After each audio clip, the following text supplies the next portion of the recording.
বন্ধুসকল নমস্কাৰ আজিৰ এই ভিডিঅ'টোত আমি কথা পাতিম যদি আপুনি এজন চেন্ট্ৰেল বেংক অফ ইণ্ডিয়াৰ কাস্টমাৰ আৰু সেন্ট ইজ মোবাইল এপটো আপুনি ব্যৱহাৰ কৰি আহিছে তেতিয়াহ'লে সেন্ট ইজ মোবাইল এপটো ব্যৱহাৰ কৰি আপোনাৰ ডেবিট কাৰ্ডখনৰ লিমিট কেনেকৈ সেট কৰিব পাৰিব যদি আপুনি জানিব বিচাৰিছে চাই থাকক এই ভিডিঅ'টো শেষলৈ আমি এই টপিকটোৰ ওপৰত কথা পাতিবলৈ গৈ আছো নমস্কাৰ বন্ধুসকল মই প্ৰণৱ আৰু স্বাগতম জনাইছো মোৰ ইউটিউব চেনেল ডিজি ৱৰ্ক অসমলৈ আহক এতিয়া আমি সেন্ট ইজ মোবাইল এপটোত গুচি যাওঁ চাওক আমি এতিয়া আমাৰ মোবাইলত আহি গৈছো আৰু সেন্ট ইজ মোবাইল এপটো ইয়াত ওপেন কৰি লৈছো যেতিয়া সেন্ট ইজ মোবাইল এপটো ওপেন হ'ব ইয়াত আমাৰ ফিংগাৰপ্ৰিন্ট এমপিন বা পাসওয়াৰ্ডৰ মাধ্যমত আমি আমাৰ একাউণ্টত লগইন হৈ যাম যেতিয়া একাউণ্টত লগইন হৈ যাম একাউণ্টৰ ড্যাশবোৰ্ডটো এনেকুৱা ধৰণৰ দেখা পোৱা যাব ইয়াত আমি মেনেজ ডেবিট কাৰ্ড বা এপ্লাই সাৰ্ভিসেস যিকোনো এটা অপচনৰ ওপৰত আমি ক্লিক কৰি দিম যেহেতু আমি ডেবিট কাৰ্ডৰ লিমিট সেট কৰিব লাগে এতিয়া মই এপ্লাই সাৰ্ভিসেসৰ ওপৰত ক্লিক কৰি দিম তাৰপৰ ক্লিক কৰাৰ পাছতে প্ৰথমটো সাৰ্ভিসে আইছে ডেবিট কাৰ্ড ইয়াৰ ভিতৰত আপুনি মেনেজ কাৰ্ড লিমিটছৰ এটা অপচন পাব তাৰপৰ ক্লিক কৰি দিয়ক তাৰপৰ ক্লিক কৰাৰ পাছতে যিখন এক্টিভ কাৰ্ড আছে আপোনাৰ সেইখন ইয়াত দেখুৱা হ'ব আৰু অকণমান তললৈ স্ক্ৰল ডাউন কৰক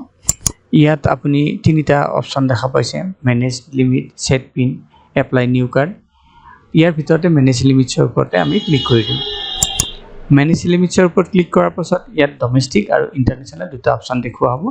প্ৰথমতে ডমেষ্টিকৰ আন্ডাৰতে আমি ইয়াত এটিএম উইথড্ৰলটো মই চেঞ্জ কৰিব বিচাৰিছো মানে মোৰ এটিএম খনৰ উইথড্ৰল লিমিট 1 লাখ টকা আছে হেতু চেঞ্জ কৰিব বিচাৰিছো আৰু যেটো ইকম আছে হেতু চেঞ্জ কৰিম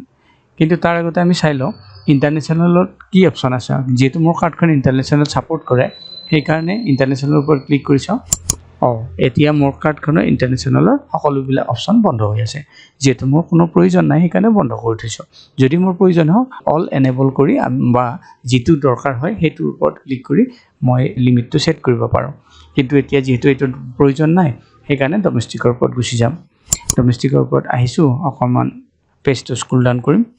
এতিয়া মই ইয়াত এটিএম উইথড্ৰলটো চেঞ্জ কৰিম 1 লাখ টকা হৈ আছে এটিএম উইথড্ৰল ডেইলি তো মই হেতু 50000 কৰিম এতিয়া 50000 তাত লিখি দিম সব 50000 মই লিখি দিলো এতিয়া আকৌ ই-কমাৰ্সটো 10000 টকা হৈ আছে ই-কমাৰ্স মানে হেতু যে আমি অনলাইন যে শপিং কৰো যেনে Amazon Flipkart এবিলাক বা এয়াৰ টিকেট কৰো হেবিলাকৰ কাৰণে 10000 টকা লিখা আছে এটো মই 20000 লিমিটটো দিব বিচাৰিছো আৰু POS হেতু হয় যেটো আমি কাৰ্ড সোৱাইপ কৰি পেমেন্ট কৰো গতিকে ই-কমাৰ্সটোৰ ওপৰত মই এটো 20000 টকা লিখি দিম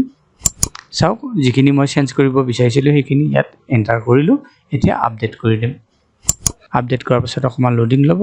আৰু কাৰ্ড লিমিটস আপডেটেড সাকসেসফুলি মোৰ এটিএম কাৰ্ডখনৰ এগেইনষ্টত মই যেটো লিমিট ভৰাইছিলো হেতু সাকসেসফুলি আপডেট হৈ গল বন্ধুসকল এনেকৈ আপুনিও যদি আপোনাৰ central bank of India debit কাৰ্ডখনৰ লিমিট সেট কৰিব বিচাৰিছে অনলাইন তেতিয়াহলে সহজতে